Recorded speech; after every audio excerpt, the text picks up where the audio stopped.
We wanted to have a big world for Watch Dogs, and it is. I mean, you can drive a very fast vehicle and cross the city, and we wanted to keep all the details and all the density of the city as you crossed it, and at 200 miles an hour. But more importantly, we wanted to have a deep city. We wanted depth. We wanted a lot of density. If you go in any street corner in Chicago or in a major city, there's a lot of things happening around you. And we want to preserve all of that within Watch Dogs. Make sure that the city reacts to everything you're doing, and that we preserve that detail that is so unique to a modern city in North America. So at the heart, it's the same game's vision, right? We're starting from a vision, and then Disrupt is a very scalable technology, very scalable game engine. So what we're doing is we're preserving the game experience, but if you play Watch Dogs on the PlayStation 4, we want to make sure that we use all of the console's capability. So all the game spiller we're able to make longer and stronger. All of the details in the game we're able to push forward. We have more details, more immersion. We're able to increase connectivity, increase the density of things. So it's the same game experience, but basically magnified on the PlayStation 4. It's not just the capacity of new machinery, it's also the capacity of players to create, to interact, to socialize. So when we started to talk about Watch Dogs to Sony, they got it immediately.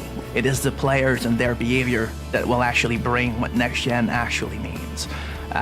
We're starting to make a machine that has to acknowledge how our society work, how our people interact with each other, how they play with each other. One of the things that we realized when we look at the PlayStation 4 is I think a lot of the things driving decisions for Sony were in line with some of the decisions that we were taking on Watch Dogs. I mean, Watch Dogs, one of our core pillars is connectivity.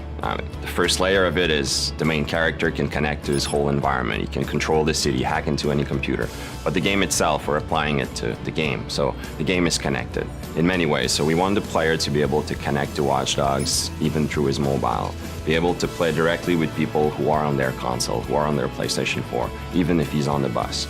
Basically being able to be attached to our game world, even when he steps out of the living room. We are definitely in Watch Dogs exploring very new way of expressing what online could be, what it means to be connected, especially in a game where connectivity is at the heart of it. We want the player to be surprised when he meets other players. We want him to be able to go from single player to multiplayer without having to go through a lobby, to menus, to various game settings. We want things to be natural and want him to go to breach the wall between single player and multiplayer if you want. I like to say that the best moments in Watch Dogs, the player is going to create them, and those are the moments we want him to go, when he goes to the office or at school the day afterwards. We want him to, talk about it with his friends, right? Well, now if we're able to share a clip of that, it's even more concrete. It's your clip. You created that wow moment, and you can share a video of it. I feel like games are there to enable people to create, to think, to wonder. It's a lot more than just pressing buttons. Like, people need to never forget that when the player plays a game, his brain is extremely active, and he should be creating and filling the gaps as he plays. And I think that new machines like the PS4, their job is always to recognize that and give more power for a reason, like just provide more possibilities so that we can constantly grow that form of entertainment and make it better.